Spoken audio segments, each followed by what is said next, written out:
My name is Jim Burt. It's great to be with you guys today as we continue in our devotions through this season of Lent.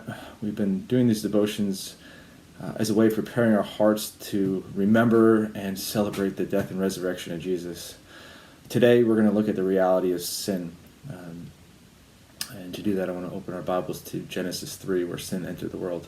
Now we know that God put Adam and Eve in the Garden of Eden, and he told them, you can eat from any one of these trees, just don't eat from this one tree, the tree of the knowledge of good and evil, because if you do, you will surely die. Now we all know what happens next when the serpent enters the picture, but I'm going to read it.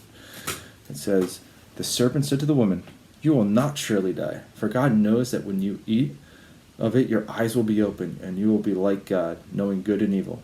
So when the woman saw that the tree was good for food, and that it was a delight to the eyes, and the tree was to be desired to make one wise, she took of its fruit and ate. She also gave some to her husband, who was with her, and he ate. So what happened in this moment? Adam and Eve rejected God. They rejected him as the all-wise, all-caring Father who knew it was best for them. They no longer wanted to be under his authority. Instead, they elevated themselves to that position of authority and said, we're going to decide for ourselves what's best for us. And we know that in that moment, that relationship between God and people was broken. And every person has been marked by that sinful nature. And Isaiah says, we all like sheep have gone astray, each turning to our own ways.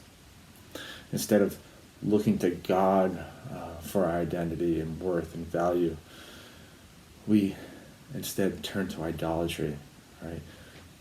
We try to justify ourselves and trying to find our worth in created things instead of the Creator. Now, why do we want to look at our sin during the season of Lent? And I want to open to Luke 7, where Jesus tells a parable. In this parable, there's a moneylender, and Jesus says the moneylender had two debtors, one that owed 500 denarii and one that owed 50 denarii.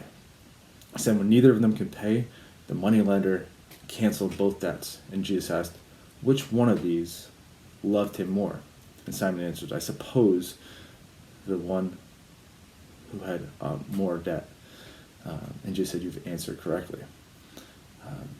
So the more we understand the depth of our sin, the more we can accept God's love, right? The more that we can be thankful for what Jesus has done for us and receive his mercy and fall on our face before him with thanksgiving, right?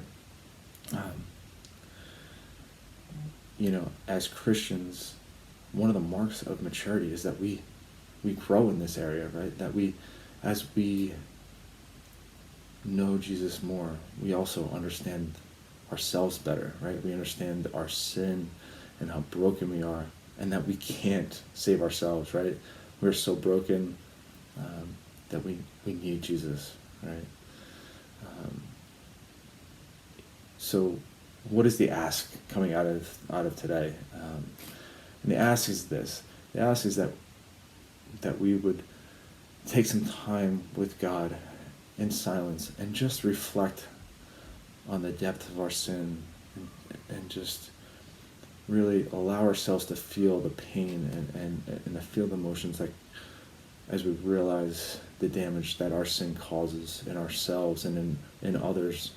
And just sit there for a while. Even when things feel uncomfortable, just sit there and allow yourself to feel that pain and those feelings.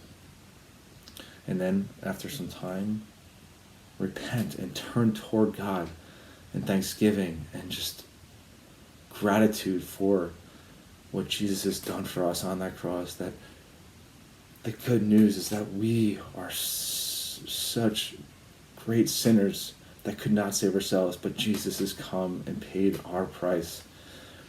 Let us remember that today. Have a great day, Emergence.